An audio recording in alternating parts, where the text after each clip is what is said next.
Nong lang loy lang nang nang Ngap quay Thế là nào pula lakap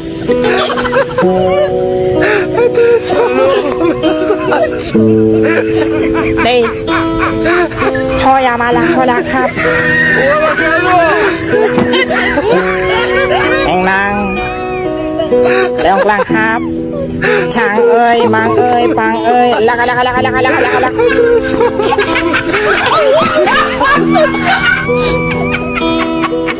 Hari-hari ini bisnis gereja, bisnis agama itu yang paling menyenangkan.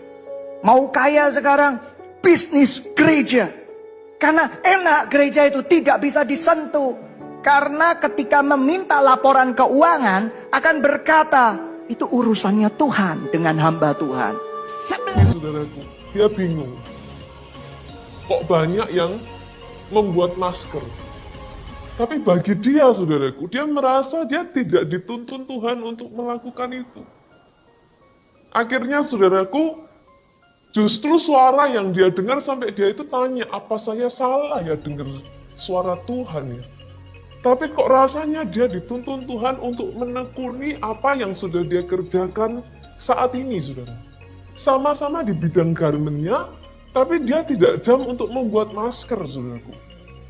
Dan dia sempat berpikir, apa saya salah ya? Karena memang selama bulan Maret, saudaraku, usahanya sempat mengalami penurunan. Tapi ketika dia dengar petunjuk dari Tuhan, perhatikan baik-baik, sekali lagi kata kuncinya, dengar petunjuk dari Tuhan, saudara. Tuhan berbicara kepada dia untuk memberikan persepuluhan 20%. Dia kaget, saudara. Di masa seperti ini, kok malah disuruh kasih persepuluhan 20%. Sedangkan dia mengalami, saudaraku, bulan yang lalu, justru pekerjaannya menurun. Kalau bulan ini kasih persepuluhan 20%, terus bagaimana dengan kehidupannya? Akhirnya ibu ini, saudaraku, dia berdiskusi dengan suaminya. Dan dia katakan kepada suaminya, kalau memang Tuhan suruh saya untuk kasih persepuluhan dulu 20%, Tuhan harus tolong pekerjaan ini, Tuhan harus berkati begitu rupa. Ibu ini sebutkan satu angka, saudaraku.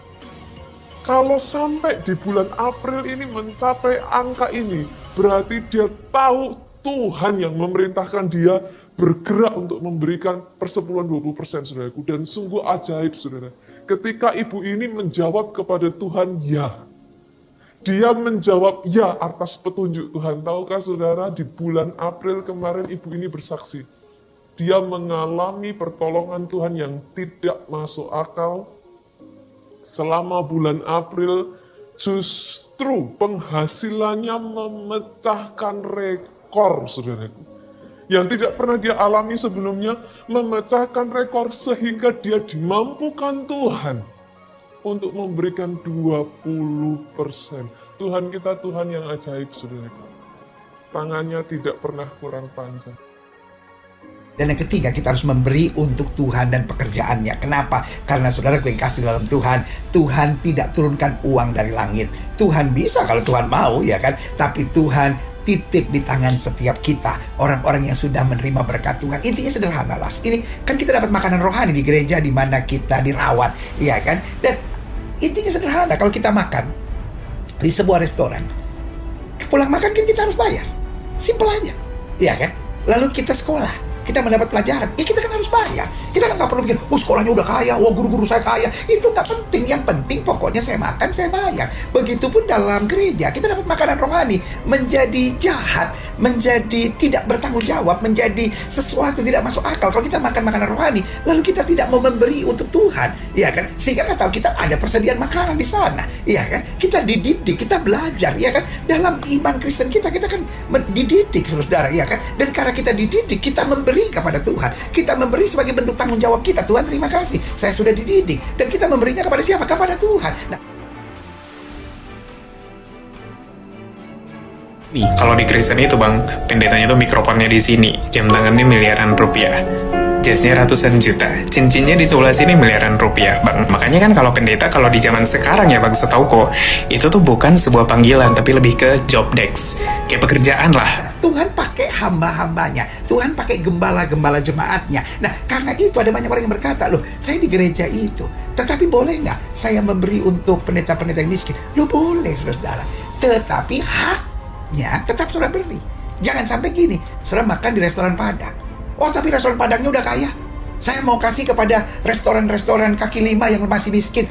Boleh, saudara nolong orang miskin, boleh, selalu boleh. Tetapi makan di restoran Padangnya juga harus bayar dulu, ya kan? Lalu ada berkat lebih, saudara beri kepada mereka yang lebih. Nggak apa-apa, saudara. Itu hal-hal simpel, sederhana sekali gitu. Jadi, lihat di Ishak, Tuhan memberkati. Saudara sudah menulis apa yang saudara mau Tuhan berkati. Saudara tuh mungkin pekerjaan, mungkin hutang kartu kredit atau cicilan atau apa, kontrakan, apapun itu yang saudara tulis. Nah, sekarang ingat ada dua ya, bukan cuma Tuhan berkati, tapi kita menabur. Sekarang saya mau saudara menuliskan nominal yang saudara akan tabur di kertas itu. Sebelum saudara tulis, pikir baik-baik. Maksudnya bukan pikir baik-baik. Saudara mungkin ngerasa gini, wah, ini saudara yang saudara tabur harus sesuai dengan yang Roh Kudus gerakkan.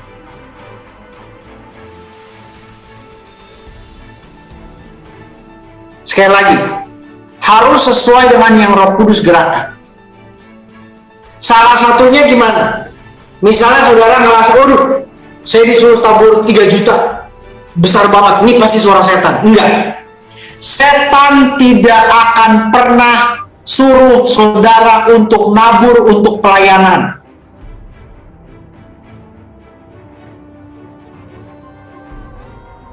Kalau saudara merasa itu suara setan, saudara salah. Berapapun nominal yang Roh Kudus taruh dalam hati saudara, yang ada di rekening saudara, berapapun nominal yang Roh Kudus sekarang kasih tahu saudara, saudara tulis sekarang. Saudara tulis nominal sekarang. Saya akan tabur sedemikian, sesuai dengan yang Roh Kudus perintahkan ya, sesuai dengan yang Roh Kudus tuntun. Tulis sekarang. Tulis sekarang dalam nama Yesus.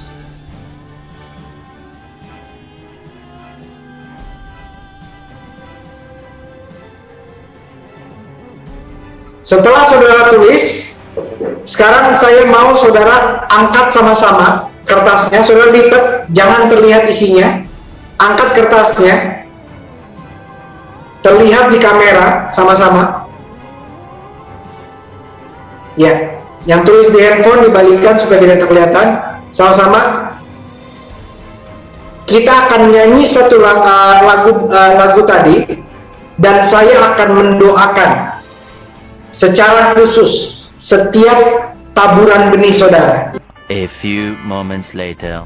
Saudara yang mau menabur ini, saudara transfer paling telat besok jam 2 siang. Paling telat besok jam 2 siang. Ini Tuhan jadi saksi saya, ini tidak ada komunikasi sedikit pun sama Pastor Thomas, nggak ada urusan sama bank, nggak ada urusan apapun, tapi Roh Kudus yang bilang sama saya, tabur sebelum jam 2 siang besok. Assalamualaikum warahmatullahi wabarakatuh. Apa kabar Coffeezen semuanya? Semoga kita selalu dalam lindungan Allah Subhanahu wa taala. Coffeezen semuanya. Anehnya orang Kristen itu begini. Ketika kita ajak mereka berbicara tentang perjanjian lama, yaitu kitab Torah, mereka mengatakan bahwa dengan munculnya Yesus, dengan diutusnya Yesus, turunnya Yesus ke dunia ini menghapuskan daripada hukum perjanjian lama.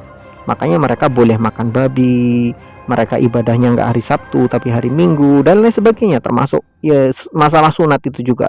Mereka mengatakan itu kan perjanjian lama, itu semua sudah dihapus oleh Yesus yang sudah ditebus di tiang salib, kata mereka begitu.